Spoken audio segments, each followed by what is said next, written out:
Hey guys, ouais, pour ne pas dire hey bitch. Pourquoi? Parce qu'aujourd'hui on est sur le deuxième épisode de la série Fashion Stylist. Donc je me calme un tout petit peu, je redeviens sérieuse 2 secondes et on parle business, on parle taf, on parle boss girls.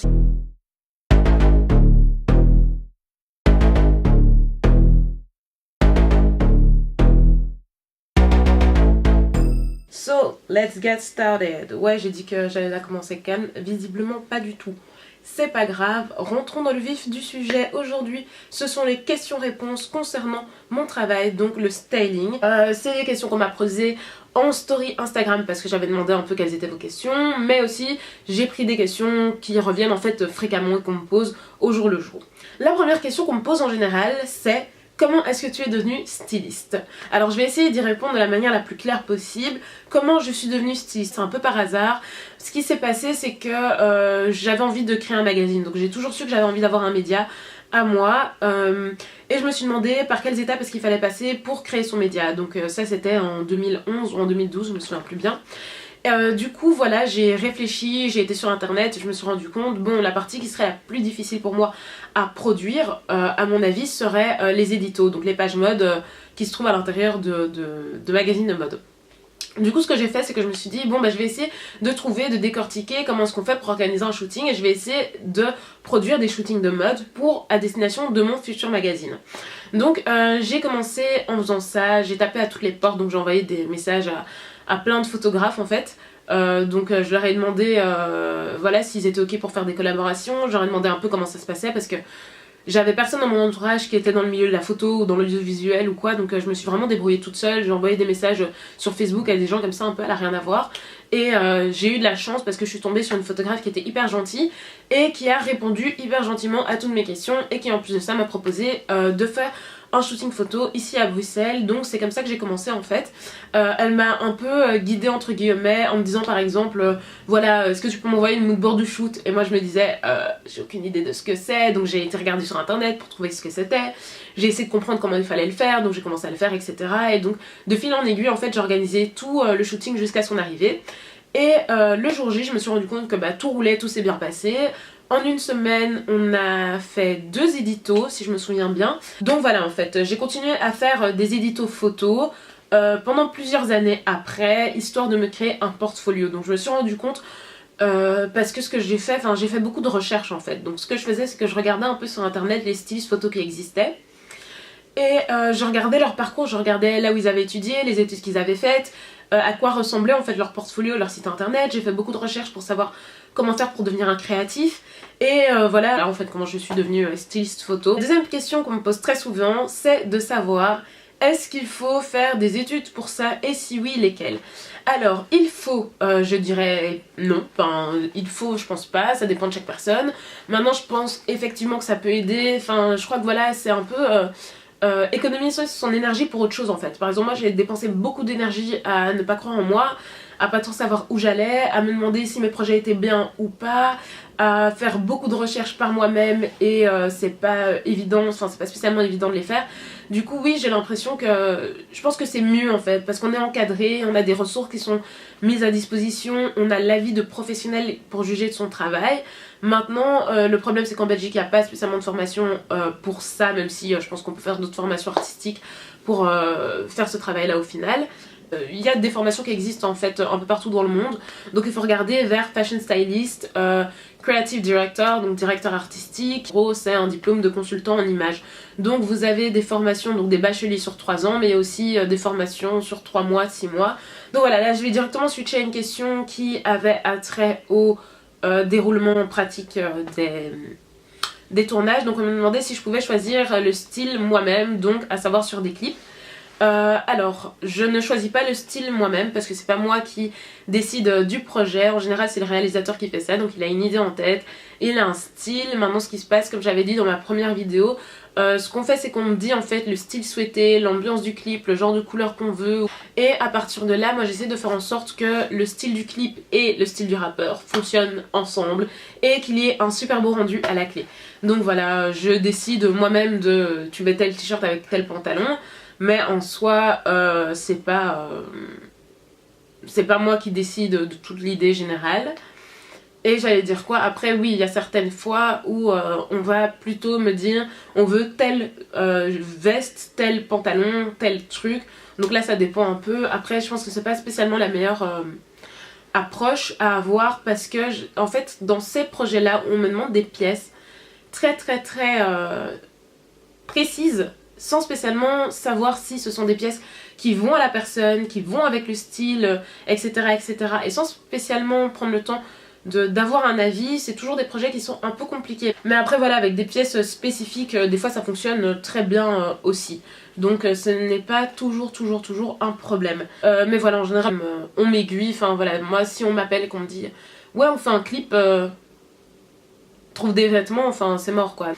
Alors, on m'a aussi demandé, on me demande souvent en fait les tarifs de mes services. Donc là, clairement, enfin mes tarifs c'est un devis que je fais de manière générale.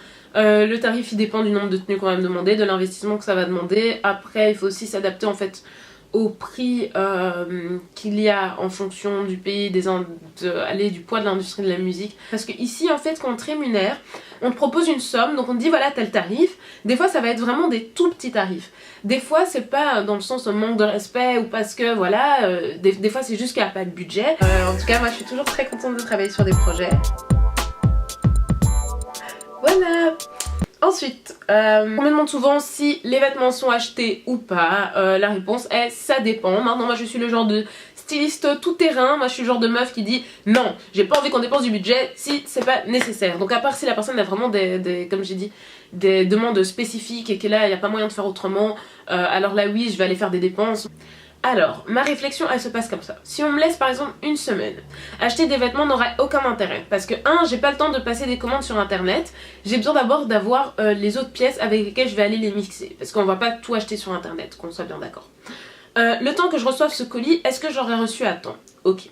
Ensuite la question que je vais me poser c'est si je dois aller acheter des trucs ici, qu'est-ce que ça va être? Ça va être Zara, H&M, Bershka. Il n'y a pas spécialement de pièces spéciales, uniques ou quoi, donc ça n'a pas vraiment d'intérêt. Je préfère de loin trouver des collaborateurs en fait pour travailler avec eux parce qu'au final le rendu est toujours mais toujours mieux. Je comprends les stylistes qui travaillent sur achat maintenant.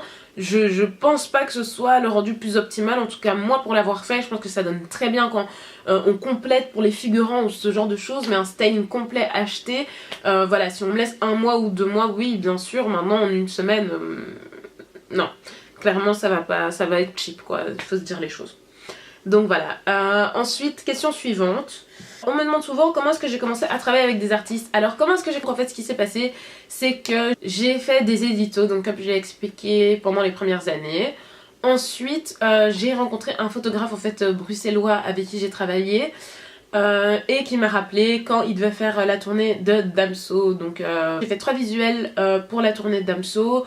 Et ensuite, de fil en aiguille, on m'a appelé, pas directement, vraiment pas directement, mais au fur et à mesure, on m'a appelé et voilà. En fait, je pense que c'est vraiment ça à retenir, c'est juste le travail. Moi, j'ai beaucoup de mal à me rendre compte dans toutes les autres entreprises que je fais dans ma vie, mais clairement, je pense que voilà, le travail paye, le fait de continuer, de ne jamais lâcher, de continuer de produire du contenu. Au final, voilà, on remarque que la personne est là.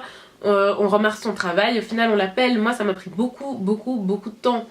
Franchement, enfin j'ai commencé en 2011-2012 et ça m'a pris énormément d'années. Moi tous les jours j'avais des insécurités et je les ai encore en fait. De savoir est-ce qu'on va m'appeler, est-ce qu'on va plus m'appeler. Ouais là c'est le quart d'heure confession intime, qu'on se le dise. Non mais vraiment c'est le travail d'indépendant en fait. C'est difficile en fait au quotidien. Ouais, je regardais le retour pour être sûre. Bref, c'est difficile au quotidien parce qu'on sait pas, on n'a pas vraiment de retour, on sait pas trop ce qu'on est en train de faire, si c'est bien, si c'est pas bien. Mais je pense que dans la vie, voilà, il faut s'accrocher. Moi, j'ai un regard très critique par rapport à ce que je fais. Donc ouais, j'aurais pu lâcher des millions de fois. Ah ouais, on me demande aussi souvent, c'est ils sont comment les artistes? C'est leur travail, ils sont pas là en train de venir pour se marier ou quoi. Donc ils ont une équipe, ils savent qu'on travaille pour eux, ils sont gentils, ils sont respectueux. De manière générale, enfin moi je viens pas pour copiner avec les gens en fait, donc mon but quand je suis en tournage c'est pas yeah je veux me faire des potes et tout, tu vois, je vais traîner avec des gens qui sont connus, pas du tout. Moi je viens, je taffe, je rentre, donc je vous avoue que c'est une question qu'on me pose hyper souvent, mais franchement on va pas se mentir, je calcule pas trop en fait, parce qu'en plus de ça je suis une personne qui je suis hyper timide, donc je suis comme ça avec tout le monde. J'aime pas trop parler, j'aime pas trop interagir. Quand je suis en tournage, je suis très stressée, je sais pas trop quoi dire. Des fois j'arrive, je connais personne, je suis un peu en mode ouais, hey, donc voilà, j'ai pas trop de caractère, je suis un peu, tu vois, mais en fait c'est juste parce que j'ai toujours peur d'aller trop loin dans le truc, et en fait surtout quand c'est des artistes que j'aime bien en fait, dont j'ai tout le temps écouté les sons, etc. Bah là ça va être un peu plus compliqué pour moi parce que je vais être d'autant plus stressée, mais voilà, on me pose souvent cette question, mais la réponse va pas vraiment être ouais, ils sont comme ci, ils sont comme ça. Enfin déjà c'est professionnel, donc voilà, moi je viens travailler, c'est pas pour aller derrière dire ouais il est comme ça, il est comme ci, raconter ça à tout Bruxelles et que tout le monde soit au courant, parce que sinon après je pense que je vais être dans la merde.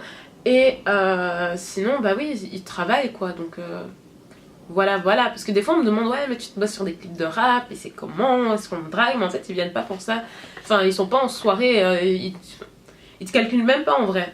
Ils passent, ils arrivent, ils regardent leurs vêtements, ouais bonjour ça va, ils font leur live, tu fais la tienne en fait, tu viens, tu travailles, tu rentres chez toi. On me demande aussi si je prends des assistantes, je pense que j'en avais un peu parlé dans l'autre vidéo, mais je me souviens plus du coup, mais oui, je prends des assistantes, mais en général, depuis un moment, là, je les prends dans mes amis parce que c'est un peu compliqué de trouver des personnes qui sont intéressées en fait à courir partout, juste aller chercher des vêtements. En plus, je leur dis quels vêtements, etc. Donc c'est pas spécialement intéressant, ou mettre de l'adhésif sur des semelles de chaussures, ou alors aller enlever le petit truc là qui dépasse. Voilà, il y a plein de personnes qui n'ont pas spécialement envie de faire ça. Il y a plein de personnes qui viennent aussi pour s'attribuer les mérites de mon travail. Oui, parce que c'est une réalité en fait. Ouais, parce que cette question elle n'a pas été posée, mais moi j'ai envie d'en parler. Franchement, je vais être tout à fait honnête. Dans ce milieu, il y a plein de très très bonnes personnes. Après, il y a d'autres personnes, franchement, poubelles à jeter. Et c'est la raison pour laquelle je ne prends pas spécialement d'assistante, ou je ne collabore pas avec des personnes, pour la bonne et simple raison qu'en fait, les gens travaillent ici avec d'autres personnes dans le but de s'attribuer leurs mérites. Donc en gros, c'est en mode, viens, on bosse ensemble. Moi, je vais rien foutre, mais derrière, je vais pouvoir avoir le crédit de tes projets. Donc pouvoir dire, ah ouais, j'ai bossé là-dessus avec machin, ah ouais, j'ai bossé là-dessus avec machin, alors qu'en fait, t'étais juste là, mais t'as pas spécialement fait quoi que ce soit. Et c'est un truc que j'aime pas du tout. Puis il y a aussi cette compétition qui est hyper malsaine, un peu dans ce milieu-là, de je traîne avec toi, mais c'est parce que je sais que tu connais tel et que tu connais tel. Après voilà, moi j'ai jamais spécialement été importante dans le game, et je ne le suis toujours pas, parce que franchement, on va pas se mentir, moi je ne connais personne dans ce milieu-là. Comme je l'ai dit, je viens, je travaille, je pars. Aussi simple que ça. J'ai pas copiné, enfin voilà, il y a plein... qu'on soit bien d'accord. Il y a plein de personnes avec qui je travaille aujourd'hui, que je considère comme des amis, qui vraiment m'ont poussé et qui m'ont permis surtout d'avoir un portfolio de dingue. Franchement, je suis hyper contente de ça, parce que j'ai eu la chance de travailler avec des personnes talentueuses, correctes, et qui font bien leur travail de manière carrée. Ce qui est hyper important. Mais à côté de ça, je suis pas du genre, salut, ça va, ah ouais, machin, ok, viens, on va être potes, viens, on s'associe, on fait ça. J'ai tenté, ça ne m'a jamais réussi, parce qu'au final, à chaque fois, on a essayé de me faire des trucs un peu dans le dos, des coups un peu pas top, donc voilà. Putain, c'est en train de partir en story time là. J'ai répondu à un maximum de questions concernant mon métier. Je vais essayer de vous faire des formats un peu différents maintenant. Pour le fashion styling, donc essayer de vous apprendre un peu de manière plus concrète en fait ce métier là, donc si ça peut vous aider, parce que je pense qu'il y a certaines clés qu'on peut réutiliser dans plein de métiers différents, et que ça pourrait être très très chouette pour certains d'entre vous. Et aussi voilà, j'ai envie de transmettre en fait ce métier là, et j'ai envie qu'il prenne un peu plus d'ampleur ici, et qu'on le connaisse un peu plus. Donc voilà, j'espère que cette vidéo vous aura plu, et je vous dis à bientôt, bye.